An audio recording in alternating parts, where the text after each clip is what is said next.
आजची रेसिपी बघण्या अगोदर माझ्या चॅनलला सबस्क्राईब करा आणि नवीन रेसिपीसाठी बेल आयकॉनला क्लिक करा। नमस्कार, वंदनाच रेसिपीमध्ये आपले स्वागत आहे। आजची आपली रेसिपी आहे खूपच स्वादिष्ट असा पिकलेल्या आंब्याचा मुरंबा। मुरंबा बनवण्यासाठी लागणारे साहित्य बघूया। पिकलेल्या हापूस आंब्याच्या फोडी, साखर, लवंग, कच्च्या कैरीचा उकडलेला गर, केशर, वेलची पूड। मुरंबा बनवण्यासाठी पिकल्या हापूस आंब्याच्या फोडी 2 वाट्या व 2 वाट्या साखर असे प्रमाण इथे मी घेतले आहे। पिकलेल्या आंब्याच्या फोड्यांमध्ये साखर घालून तासभर झाकण लावून ठेवायचे। हे सर्व नीट मिक्स करून घ्यायचे। 1 तासात साखर पूर्ण विरघळते।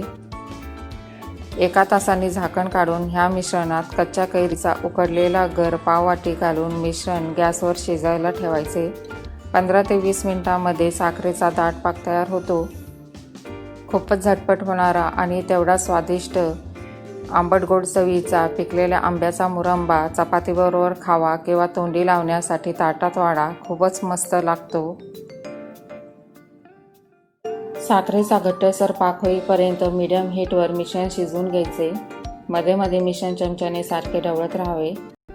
हापूस आंब्याचा सीझन संपण्याआधी व सीझन संपल्यावर ही हापूस आंब्याची चव मिळत राहावी यासाठी हा मुरंबा एकदा नक्की बनवून बघा। पिकलेल्या आंब्याचा मुरंबा आता तयार झाला आहे।